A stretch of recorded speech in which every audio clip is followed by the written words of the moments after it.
This is the WWE Saturday Night's Main Event January 25, 2025 full show results video which takes place at Frost Bank Center in San Antonio, Texas. The show started with a match between Nia Jax vs Rhea Ripley for the WWE Women's World Championship.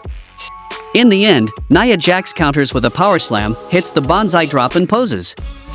Up top again, Rhea grabs at her foot to delay, gets under her, electric chair drop connects and both women are down and out. After a little back and forth, Rhea Ripley hits the Riptide, and won the match by pinfall to retain the WWE Women's World Championship. Then we see Alundra Blaze and Mark Henry in the front row. The next match happened between Braun Breaker vs Sheamus for the WWE Intercontinental Championship.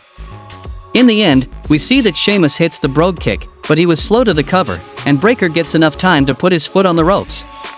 Then Celtic Warrior charges in but his ribs falter, shoulder block gets a knee, duck the brogue, and hits a spear, and won the match by pinfall to retain the WWE Intercontinental Championship. Then we see Million Dollar Man Ted DiBiase, Dory Funk, Jr., and Hacksaw Jim Duggan in the front row. Heartbreak Kid Shawn Michaels makes his entrance to moderate the contract signing between Cody Rhodes and Kevin Owens. Shawn Michaels gets on the mic and says he has one job, which is to get this contract signed and match the match between Kevin Owens and Cody Rhodes for the WWE Undisputed Championship at the Royal Rumble happen. He introduces Owens first and then Rhodes, and they have a tense stare down, titles over shoulders, and Michaels asks them to be seated and they remain standing. Shawn digs it and lays the months of battering and beating each other out, and bids them sign the contract. Cody signs it without comment, but Kevin looks a little closer and grabs the mic first, saying Rhodes saying that he takes the easy way out pissed him off because he's a liar.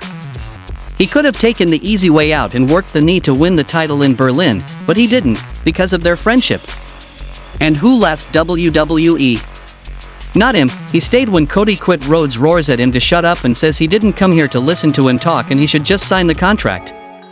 Kevin says when he signs the contract it means he's going to win the title and be the true, rightful WWE champion, and he'll have everything Cody got when he came back, because he's deserved it for the last 10 years. Michaels says Owens sounds jealous and Kevin unloads on him, saying he's just like Cody and he quit when things got tough, too. He thinks Shawn is jealous that he's made this title mean more than he ever did, and once he wins the Royal Rumble he'll give everyone a champion to believe in. He signs the contract and hands it over, and Shawn calls for a referee so the titles can be put on the ascender and elevated into the rafters. Dan Engler arrives and hangs first the classic winged eagle and second Cody's modern WWE Championship. The belts are raised about 10 feet over the ring and Shawn explains how ladder matches work and wishes them luck. Owens refuses a handshake, Rhodes takes one and KO throws a cheap shot on him. Michaels gives him hell for it, he goes for the stunner, Cody returns and cuts him off and Shawn lays Kevin Owens out with sweet chin music. The next match happened between Braun Strowman vs Jacob Fatu, and the result of this match was Braun Strowman won the match by disqualification when repeated corner hip attacks from the Samoan Werewolf. The monster is down and out, referee Dan Engler begging Fatu to stop, physically stepping in front of him, and Jacob throws him out of the ring. We're at about 8 or 9 hip attacks, the ring shuddering with every charge as Engler calls it. Post-match, Fatu throws a steel chair into the ring and throws it into a security guard's face as they arrive to break it up. Nick Aldis and referees and more security break it up, Braun bleeding copiously from the mouth, but Fatu won't stop, and hits a big moonsault on Strowman, prowling the ring, waiting, and hits another moonsault. Finally Tama Tonga chooses to talk Fatu into backing down, but it only lasts about halfway up the ramp before he decides to go back to the ring and hit a third moonsault. Back from the commercial, we see Arn Anderson and Tully Anderson, the Brainbusters themselves, in the front row.